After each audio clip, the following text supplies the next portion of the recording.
तो जैसे ही भगवान राम ने देखा कोप भवन में पिताजी मूर्छित पड़े हुए हैं, मूर्छित पड़े। भगवान राम ने कहा हो क्या गया पिताजी को? कैकेयी बैठी थी वहीं। कहा माताजी आप बताएं क्या हो गया पिताजी को, लगता है कि ये बहुत परेशान हैं, दुखी हैं।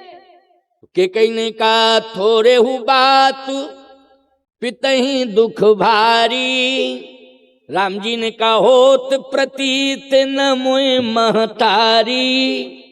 थोड़ी सी बात पर मेरे पिताजी इतने दुखी हो जाए हमें विश्वास नहीं है मैया। मेरे पिता गंभीर हैं, समझदार हैं, वो थोड़ी थोड़ी बातों पर नाराज नहीं होते हैं। लेकिन कोई बड़ी बात है, तू छिपा रही है, बता क्यों नहीं रही है, बता छिपा क्यों रही है?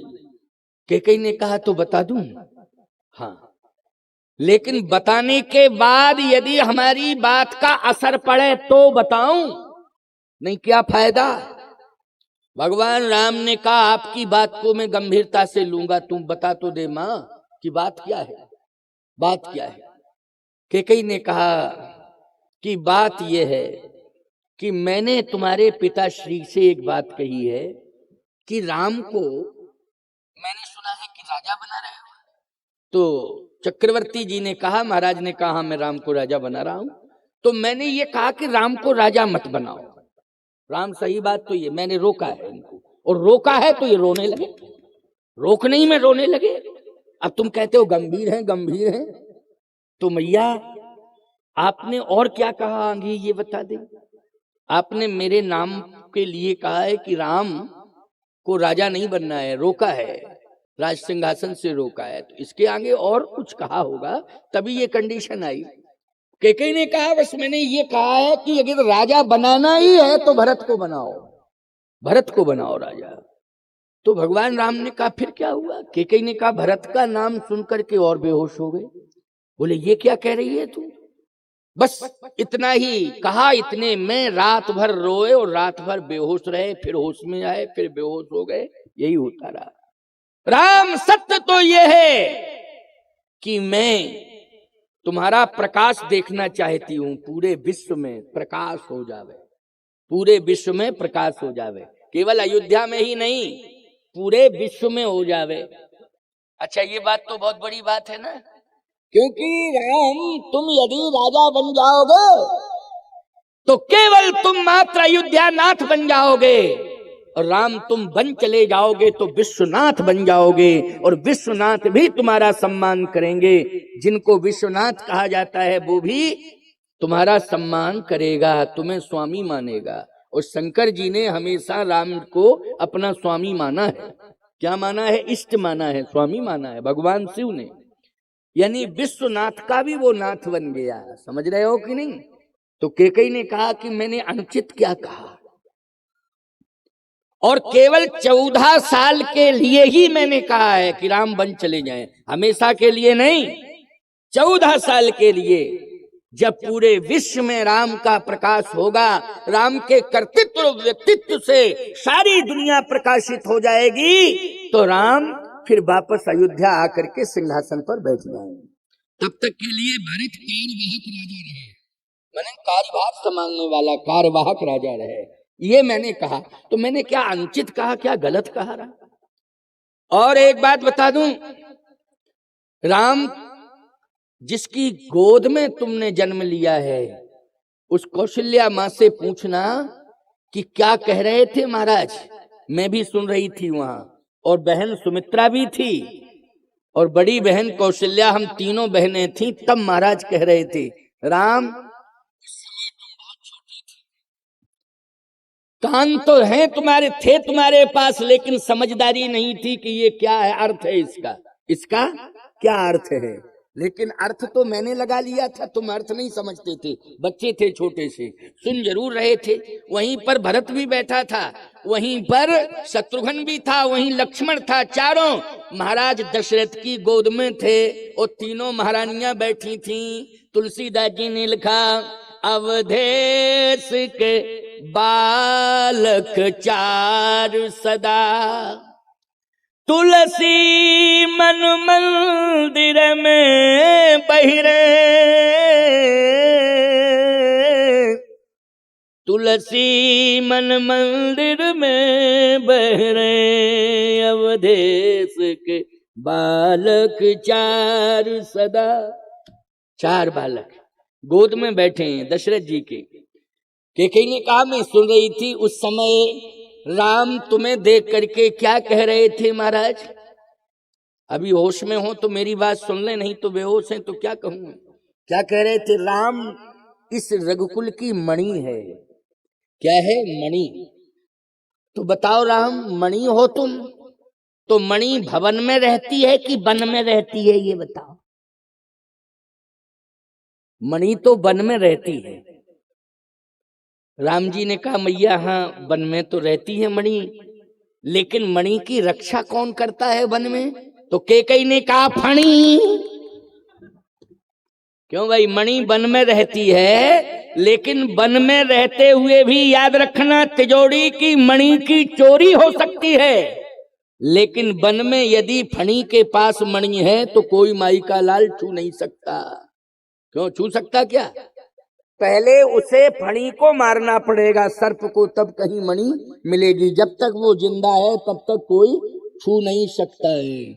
मणि वाला सर्प बहुत खतरनाक होता है, बहुत ही ज्यादा खतरनाक होता है। अब सुनते जाओ एक एक बात। समझ में आ रही है बात कि नहीं आ रही है? हाँ आ रही है। क्योंकि तुम तो घर से आए हो 2-4-5 किलोमीटर से, हम तो 700 किलोमीटर से आए हैं। आए कि नहीं? तुम लोग तो आराम से सो के जगे, दाल भात खाया, चकाचक आए, और हम तो चलते ही आए रात भर। थोड़ा सा प्रसाद जरूर पा लिया और सीधे चले आए यहाँ। लेकिन फिर भी हमारा मन है कि मैं तुम्हें कुछ सुना दूं, आनंद दे दूं। बड़ी बढ़िया बात है, क्योंकि सबरी की महिमा कौशल्या जी से ज्यादा राम जी ने बढ़ाई है। इसलिए मैंने ये अयोध्या कांड का प्रसंग छुआ है आज, क्योंकि कौशल्या जी का चरित्र सुनाना पड़ेगा, तब सबरी की महिमा पता चलेगी कि कितनी महिमा है। अगर कौशल्या जी का नाम ही नहीं लेंगे तो महिमा का पता कैसे लगेगा कि क्या महिमा है। लेकिन सुनते जाओ। कैकेयी ने कहा महाराज कह रहे थे ये मणि है, राम मणि है, लेकिन जब भरत को देखा तो भाषा बदल गई थी। क्या भाषा बदली थी मैया? कैकेयी ने कहा भरत के लिए बोल पड़े, जानहु सदा भरत कुल दीपा, ओ बार बार मोही कहें महीपा। देखो देखो कौशल्या, ये भरत है कुल का दीपक। क्या है? भरत कुल का दीपक है। तो भरत कुल का दीपक है राम, तुम कुल की मणि हो। तो मणि वन में रहती है और दीपक भवन में रहता है। अच्छा दीपक कहाँ रहता है बोलो? भवन में रहता है। सूर्य अस्त हो जाता है तब माताएं दीपक जलाती हैं कि नहीं जलाती हैं? कब जलाती हैं? जब सूर्य अस्त हो जाता है, अंधेरा होता है, तो अपने अपने घरों में दरवाजे पर क्या जला के रखती हो? दीपक। कि जंगल में रखाती हो दीपक को? हैं? वहां जंगल में कुठार में रख दो तो कौन दीपक का महत्व है बोलो? एक ही हवा का झकोरा आएगा और बुझा बुझू के नक्की कर देगा। बोलो भाई, कहीं बर्दाश्त ही नहीं कर सकता है दीपक। भवन में रहे उसको संभालना पड़ता है, हैं? दीपक को बाती भी संभालो, उसमें ध्यान रखना है, घी तेल का, बाती का भी ध्यान रखना है, तब दीपक प्रकाश देता है ना। इसलिए राम जब इन्होंने इस बात को कहा कि राम मणि है और भरत दीपक है, तो मैंने कहा मणि को भवन में नहीं वन में रहना चाहिए, और भरत रूपी दीपक को वन में नहीं भवन में रहना चाहिए। इसलिए भवन में भरत रहेगा और वन में राम तुम रहोगे। गोस्वामी जी कहते मन मुस्काए भान कुल भानु और राम सहज आनंद निधानु। राम जी मन ही मन मुस्कुरा गए कि मन की बात हो गई।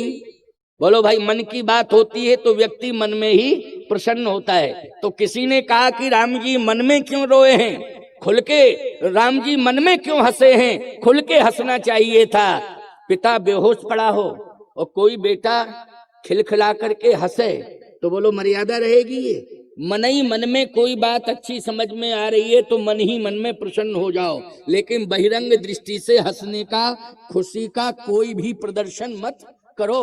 तो भगवान ने उस समय कैकेयी की बात सुनी कि राम तुम मणियों वन में रहो और भरत जो है भवन में रहे, दीपक है। तो मन मुस्काए भान कुल भानु, मन ही मन भगवान प्रसन्न हो गए।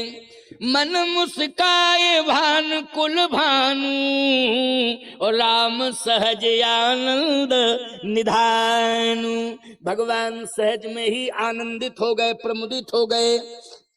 जैसे ही आनंदित हुए मन ही मन, तो कहा मैया तू चिंता मत कर, तू परेशान मत हो, मैं बन ही जाऊंगा, मैं पिताजी को समझा लूंगा। भगवान राम ने जैसे ही स्पर्श किया अपने पिताश्री का तो होश में आ गए। अच्छा बोलो, राम जी के हाथ में ये ताकत है ना कि अगर कोई मर भी जावे तो प्राण आ जाएंगे, अगर भगवान छू ले। बोलो भगवान छू ले तो प्राण आ जाएंगे। डॉक्टर भी इस बात को कहते हैं। डॉक्टर जब इलाज करता है और कोई मरीज जब ज्यादा ही खराब कंडीशन में पहुंच जाता है तो डॉक्टर कहता है कि मैं प्रयास कर रहा हूं लेकिन भगवान जाने, मैं तो प्रयास कर रहा हूं लेकिन भगवान जाने। क्यों भाई? इसका मतलब भी जानता है कि भगवान में ताकत है कि अगर इसके प्राण भी निकल जाएंगे, वो भगवान स्पर्श कर देंगे तो प्राण आ जाएंगे, आ जाएंगे। इसलिए मैं कहना चाहता हूं कि भगवान तो भगवान ही है, भगवान जैसा तो दुनिया में कोई है ही नहीं। एको ब्रह्म द्वितीयो नास्ति, ब्रह्म एक ही है, दूसरा नहीं है प्यारे। इसलिए वो सर्वव्यापी है, सर्व समर्थवान है, त्रिकालज्ञदर्शी है, त्रिभुवन का स्वामी है, ब्रह्मांडाधिपति है, इसलिए वो सर्व समर्थ है, वो परमात्मा है। तो समझने की कोशिश करना। बड़ी बढ़िया बात आगे और सुना रहा हूं, ये अंतिम बात है क्योंकि 5 बजने वाले हैं। मैंने कहा था 5:15 तक बोलूंगा, 5:15 के बाद फिर आरती दोबारा होगी ना, इसके बाद आरती के बाद ही तुम लोग जाना और कल 1 बजे से 5 बजे तक सत्संग से जुड़ना। 1 से 5 तक ही सत्संग चलेगा, ज्यादा नहीं। क्यों? लोगों को दूर दूर तक जाना है, इसलिए आओ। अंतिम बात सुन लो, बड़ी बढ़िया है, बस 10-15 मिनट की बात रह गई, इसको सुनो। और हम कोशिश कर रहे हैं कि सबरी मैया तक पहुंचावे। अब कैसे पहुंचाएंगे, अब थोड़ा इंतजार कर लो बस। इसके बाद भगवान राम ने कहा कि मैं समझाता हूं। स्पर्श किया तो चैतन्यता आ गई, एकदम आंख खुल गई दशरथ जी की। और जैसे ही आंख खुली महाराज दशरथ की, दशरथ जी ने कहा राम तुम आ गए? आ गए हो राम? राम हाँ पिताजी मैं आ गया। बेटा बड़ा धर्म संकट आ गया है, बड़ा धर्म संकट। पिताजी क्या आया है धर्म संकट? प्राण जाने का संकट आ गया है, शायद मेरे प्राण निकल जाएं ऐसा लगता है। ये बार बार कैकेयी मुझे विवश कर रही है। रघुकुलरी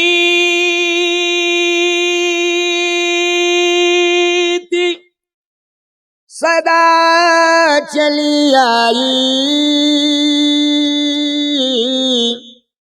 प्राण जाहि बर वचन न जाई। मैंने वचन दे दिया है इसलिए भले ही मेरे प्राण निकल जाएं, लेकिन राम मेरा वचन खाली नहीं जा सकता है। मैं धर्म संकट में फंस गया हूं। अब मैं तो भले ही कहूं लेकिन तुम मेरी बात आज नहीं मानना। अब देखो भाई दशरथ जी क्या कह रहे कि रघुकुल रीत सदा चली आई, प्राण जाए वर वचन न जाई।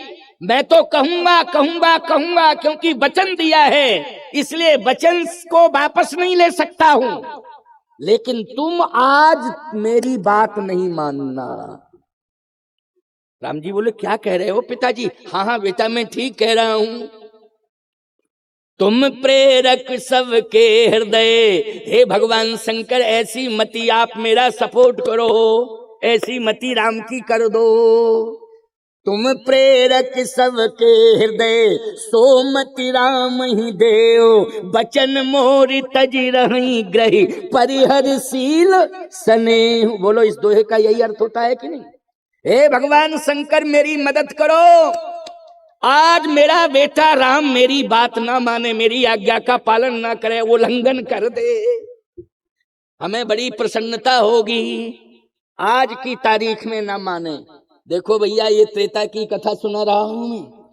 आज कलयुग का बाप क्या कहता है? दुर्गा जी के मंदिर में, शंकर जी के मंदिर में, हे भगवान शंकर, जिंदगी में मेरा बेटा एक ही बार मेरी बात मान ले, बस आज ही भर मान ले, बस आज। और दशरथ जी कह रहे हैं, मेरा बेटा आज मेरी बात ना माने। कितने अंतर है, कितने डिफरेंस है, बोलो भाई, बहुत अंतर समझ में आ रहा है। धन्य है श्री राम का चरित्र और दशरथ जी का भाव कि मेरे प्राण भले ही चले जाएं, मैं वचन में बंधा हूं, लेकिन मेरा राम बन न जाए, मेरी बात न माने, अयोध्या में ही रहे। अजस होई जग सुजस न साऊ, और नरक परोवर सुरपुर जाऊं। सब दुख दुसे सहावों ही, लोचन ओट राम जन होई। राम मेरी आंखों से ओझल न हो, बस मैं यही चाहता हूं, मेरी इच्छा है ये। भगवान राम ने कहा, पिताजी मिथन में राम मैं कर रहा हूं। वह राजू, तो आप पूरी जनता से कह देना, अयोध्या की जनता से, कि कैकेयी के कहने से मैं भरत को राजा नहीं बना रहा हूं, बल्कि राम के कहने से मैं भरत को राजा बना रहा हूं। आप कलंक से बच जाएंगे। देखो कितनी बड़ी बात। भरत प्राण प्रिय पावहि राजू, ये भगवान राम की वाणी है कि मेरी इच्छा है कि भरत राजा बन जाए और मेरा समर्थन है। तो आप पहला हस्ताक्षर मेरा ले लीजिए और आप यही चर्चा करिए कि मैं राम के कहने से विचार बदल रहा हूं, राम को राजा बना रहा था, लेकिन राम ने स्वयं मुझे मजबूर कर दिया है कि नहीं, आप भरत को राजा बनाएं। तो बोलो, कलंक से दशरथ जी बच जाएंगे कि नहीं बच जाएंगे? और कैकेयी के ऊपर भी कोई दोषारोपण नहीं होगा, और सारा दोष भगवान अपने ऊपर ले रहे हैं। और अयोध्या की जनता भी यही कहती, जब रामन जी नहीं चाहते तो दशरथ जी क्या करें? जब बेटा ही नहीं चाह रहा है तो क्या करे बाप? देना चाहता है लेकिन बेटा मना कर रहा है, बेटा मना कर रहा है। बेटा तो यही कह रहा है, भरत प्राण प्रिय पावहि राजू, भरत राजा बन जाए, भरत राजा बन जाए, भरत राजा बन जाए। पिताजी मेरी बात मान लो, 14 साल के लिए भरत को राजा बना दो, 14 साल बाद मैं आ जाऊंगा और राज्य को संभालूंगा। दशरथ जी ने कहा, राम तुमने भी कैकेयी के मन की बात कह दी। कैकेयी का यही मन है। भगवान राम ने कहा कि सही बताऊंगा आपको, इसमें कैकेयी के मन की बात नहीं, आपके विरोध की बात, इसमें तो मेरे मन की प्रसन्नता की बात है। क्यों प्रसन्नता की बात क्या है? भगवान ने फिर एक दोहा तुलसीदास जी ने लिखा है, स्पष्ट कहा है, मुनिगण मिलन विशेष बन सबई भांत हित मोर। ये भगवान कह रहे हैं, ये दोहा बहुत महत्वपूर्ण है, याद रखना। भगवान कहते हैं, सुन लो पिताजी और सभी सुन लेवे, मुनिगण मिलन विशेष बन और सबई भांत हित मोर, उतहि पर पितु आयुष बहुर सम्मत जननी तोर। आप दोनों की आज्ञा का पालन हो जाएगा और मुनि महात्माओं से मिलने का समय मिल जाएगा, और मुनि महात्माओं का दर्शन करके मेरा हृदय भी प्रसन्न हो जाएगा। इसलिए बन जाना मेरा बहुत ही ज्यादा आवश्यक है, बन जाना।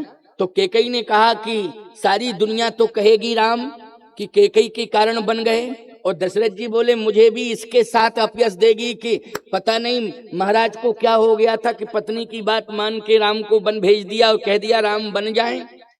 तो राम जी ने कहा कि पिताजी आप एक ही बात कहना, माता जी आपसे कोई अगर जिद करे पीछे पड़ जाए माता पिता से कह रहा हूं तो एक ही बात कहना, यदि लोग कहें कि आपने राम से कहा कि राम बन जाए बन जाए बन जाए तो आप कह देना हाँ हमने कहा राम बन जाए बन जाए बन जाए। कौन माँ बाप चाहते हैं कि बेटा बिगड़ जाए बिगड़ जाए बिगड़ जाए? हर माँ बाप चाहता बन जाए बन जाए बन जाए। क्यों भाई? हर माँ बाप चाहते हैं कि बेटा हमारा बन जाए बन जाए बन जाए। कौन ऐसे माँ बाप होंगे जो कहें बिगड़ जाए बिगड़ जाए बिगड़ जाए?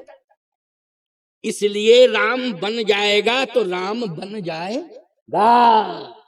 अगर राम बन नहीं जाएगा तो राम नहीं बन पाएगा। वो केवल कौशल्या नंदन रह जाएगा और दशरथ नंदन रह जाएगा। बोलो रह जाएगा कि नहीं? लेकिन राम नहीं बन पाएगा। कौन राम?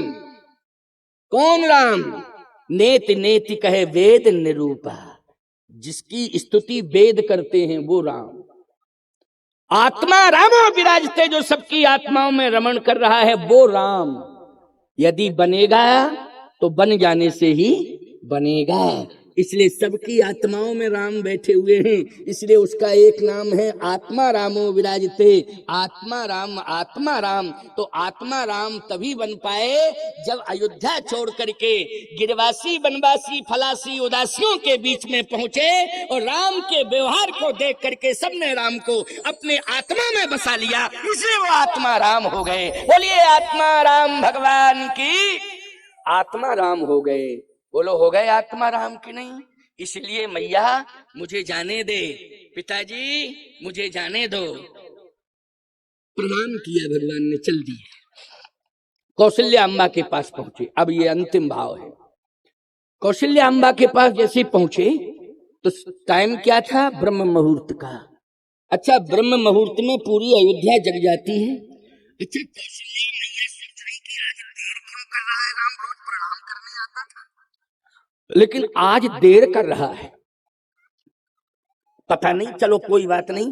अच्छा, मैया इंतजार में बैठी है कि वो आवे प्रणाम करे तब मैं अपनी क्रियाओं को करूं। देखो ऐसे भी चरित्र हैं कि जहां माँ बाप अपने बेटे का इंतजार कर रहे हैं कि बेटा प्रणाम करके जावे तब हम और क्रियाओं को संपन्न करें। हैं? क्यों भाई? वो आजकल की कंडीशन ये है कि बेटे इंतजार करते हैं कि माँ बाप स्नान ध्यान करके आके हमें जगावे तब जगे। जब वो आके जगावे तब हम जगे, नहीं तो मस्ती में सोवे। उल्टा जमाना हो गया। इस कलयुग ने उलट पलट कर दिया है सब। बोलो सिस्टम को क्या कर दिया है? उलट पलट कर दिया है। सिस्टम ही बदल दिया। इस कलयुग ने बदला है। ये कली का प्रभाव है। किसका प्रभाव है? कली का प्रभाव है। इसलिए ऐसी बयार चल रही है कलयुग में, ऐसी वासना की बयार चल रही है कि आज सभी लोग प्रभावित हो रहे हैं। उपासना दूर चली गई, सबके अंदर वासना आ गई। ये वासना की आंधी जिसको कहते हैं, क्या आंधी? वो आंधी चल रही है कलयुग में, वासना की आंधी चल रही है। उससे सारे लोग प्रभावित होते जा रहे हैं प्यारे। उपासना धीरे धीरे दूर हो रही है। आंधी आवे तो बोलो बचने की कोशिश करना चाहिए कि नहीं? कि सीना तान के खड़ा हो जाना चाहिए। और आज कलयुग में सीना तान के हर आदमी खड़ा है आंधी के सामने। वो आंधी प्रभावित कर रही है। वो आंधी आवे तो थोड़ा किनारा कर लेना चाहिए तो बच जाओगे। ऐसे ही हम महात्मा लोग, आंधी तो चल रही है लेकिन किनारा कर लेते हैं तो बच जाते हैं, और तुम लोग चैलेंज देते हो तो फंस जाते हो। बस बात यही है। इससे किनारा दो धीरे धीरे। किनारा कब होगा? जब हम 10 मिनट सुबह और 10 मिनट शाम को भगवान को देंगे। तब सुबह स्नान करके 10 मिनट भगवान को दो। पूरा दिन भर तुम्हारा है, चाहे कुछ करो। तुम खेत में किसान हो तो खेत में जाओ, व्यापारी हो तो दुकान पर जाओ, सर्विसमैन हो तो ऑफिस में जाओ। कोई मना कर रहा है क्या? बोलो भाई, मना नहीं कर रहे हैं। लेकिन तब जाओ जब 10-15 मिनट हम भगवान के पास उनको समय दे दें, हाजिरी भरा दें। पहले हम भगवान के यहाँ हाजिरी भरावे, अपनी माथा टेकें, 2-4 पुष्प चढ़ावें, तुलसी समर्पित करें, पुष्प समर्पित करें। इसलिए घर में तुलसी और फूल होना बहुत आवश्यक है। छत्तीसगढ़ की परंपरा थी कि हर घर में तुलसी और हर घर में फूल होते थे। आज भी है, ऐसी बात नहीं है, तुलसी और फूल जरूर मिल जाते हैं, निश्चित मिलते हैं। लेकिन अब प्रभावित होता जा रहा है, सभी प्रभावित होते जा रहे हैं। तुलसी और फूल हैं, अरे लगे हैं, लेकिन भगवान को अर्पित ना हो तब तक किस काम के वो तुलसी फूल? बोलो भाई, भगवान को अर्पित नहीं हो तो लगे हैं, बोले महाराज देखो ये तुलसी, देखो ये फूल। लेकिन हमने 15 पुष्प गिने थे, वो 15 के 15 हैं। बोले महाराज बस ऐसे ही लगे रहते हैं। किस काम के लगे रहते? देखो ये फूल काम में आ गए, ये देखो ये लगे रहते तो आज साधु के गले का श्रृंगार बनते क्या? आज आए रामायण पर चढ़ गए, बोलो ये फूल आए तभी तो चढ़े, नहीं तो लगे लगे मुरझा जाते। क्या हो जाता? मुरझा जाते। कितने घरों में तुलसी सूख जाती है, सूख जाती है कि नहीं? लगी लगी तुलसी सूख जाती है। इसलिए तुलसी को भगवान को अर्पित करो, पुष्पों को भगवान को अर्पित करो, अपने मन को भी भगवान को अर्पित करो, तो तुम्हारा जीवन धन्य धन्य हो जाएगा। ज्यादा से ज्यादा 10-15 मिनट दे दिया करो, ज्यादा नहीं, बस भगवान इतने में ही प्रसन्न हो जाएंगे। इसके बाद संसार को दो तो वासना की आंधी से तुम बच जाओगे। कौन बचाएगा? बोले भगवान बचाएंगे। कहे आंधी आई, बोले पेड़ गिर गए, पड़ोसी का मकान भी गिर गया, बोले हमारा बच गया। तो किसने बचाया? बोलो भगवान ने बचाया। पूरी लंका में आग लग गई, लेकिन विभीषण का घर बच गया। बोलो किसने बचाया? जल्दी बोलो। भगवान ने बचाया। बोलो बचाया। पूरी लंका जल गई, खाक हो गई, लेकिन एक विभीषण का घर बच गया। पूरी आग की आंधी में लंका जल के खाक हो गई, लेकिन एक विभीषण का घर बच गया। भगवान की कृपा से बचा है। इसलिए वासना की आंधी चल रही है, सारे लोग प्रभावित हो रहे हैं, लेकिन तुम सुबह शाम भगवान के दरबार में हाजिरी दोगे तो तुम बच जाओगे, बच जाओगे, बच जाओगे। भगवान के धाम के भी अधिकारी बन जाओगे। इसलिए मैंने ये बात कही। तो मैया ने इंतजार में बैठी थी कि राम आया नहीं प्रणाम करने के लिए, रोज आता है। इतने में राम जी आ गए, क्योंकि गोप भवन में थोड़ा समय लग गया। इतने में राम जी आ गए, और जैसे ही प्रभु श्री राम आए तो प्रणाम किया। जैसे प्रणाम किया तो मैया एक ही बात बोली, सिर पर हाथ रख के, तात जाऊ बल बेग नहाऊ, और जो मन भाए मधुर कछु खाऊ। बेटा जल्दी स्नान करो, जो मन में तेरे इच्छा हो, मधुर मधुर फल अथवा गाय, श्यामा गाय का दूध, मीठा होता है गाय का दूध, याद रखना, उसमें शक्कर गुड़ की जरूरत नहीं पड़ती है। गाय का दूध, देसी गाय, वेद लक्षणा हो, मधुरता होती है उसमें, स्वर्ण का वास होता है उसमें, स्वर्ण समाहित होता है उसमें, अमृतत्व होता है उसमें, सारे के सारे औषधीय तत्व होते हैं गाय के दूध में, बशर्ते वेद लक्षणा गाय होनी चाहिए। तो जाओ राम, श्यामा गाय का दूध रखा है वो पी लेना, या कोई मधुर फल खा लेना। राम जी बोले मैया भूख नहीं लगी है। अच्छा मैया ने ऐसा क्यों कहा? रोज तो कहती थी आशीर्वाद है बेटा, आज कहती स्नान करने के बाद। मैया को पता था कि आज अभिषेक होना है, राज्याभिषेक होना है, तो राज्याभिषेक में लगभग 14 घंटे 15 घंटे लगते हैं। अब मेरा बेटा 15 घंटे एक आसन पर बैठेगा, अभिषेक की विधि पूरी होगी तो मेरा बेटा भूखा रह जाएगा। इसलिए कोई भी धार्मिक अनुष्ठान कर रहे हो, आप किसी अनुष्ठान में बैठने जा रहे हो और ज्यादा लंबे समय का है, तो आप फल ले सकते हो, आप दूध ले सकते हो। समझ गए हो कि नहीं? क्या फल लेके बैठ जाओ अथवा दूध लेके बैठ जाओ, ये हमारे यहाँ परंपरा है। तो कौशल्या अम्मा ने भी कहा कि चाहे तो दूध पी के राम अभिषेक की परंपरा से जुड़े, या फिर फल ग्रहण करके। भगवान राम ने कहा मैया भूख नहीं लगी है तो बेटा तेरा अभिषेक होगा, अयोध्या का तू राजा बनेगा। राम जी ने कहा मैया मैं झूठ नहीं बोलता हूँ, अयोध्या का राजा नहीं बनूंगा, बल्कि अब मैं वन का राजा बन गया। वन का राजा बन गया। वन का राजा किसने बनाया है? के पिता दीन मोहि कानन राजू, ओ जय सब भांति मोर बड़ काजू। पिताजी ने मुझे जंगल का राजा बना दिया। कौशल्या अम्मा ने कहा कि राम जंगल का राजा पिता ने बनाया है, लेकिन माता ने तो नहीं बनाया है। इसलिए जो केवल पितु उतार जाहु जान बड़ी माता। अब भगवान राम ने कहा कि कह दूं, कह देने में कोई संकोच नहीं। का पिताजी के साथ माताजी ने भी मुझे बनकर राजा बनाया है। माता ने, हाँ कैकेयी माता ने, कौशल्या जी ने विरोध नहीं किया, स्पष्ट कह दिया जो पितु मातु कहू बन जाना, ओ तो कानन सत्य अवध समाना। कैकेयी माँ ने तुझे बन जाने का आशीर्वाद दिया है, लेकिन मैं तुझे आज आशीर्वाद दे रही हूँ, जहां भी वन में तू रहेगा अयोध्या के समान तुझे सुख मिलेगा, सुख मिलेगा, सुख मिलेगा। 100 गुना सुख, जो तो कानन सत्य अवध समाना, 100 गुना सुख मिलेगा। आशीर्वाद दे करके राम को भेजा।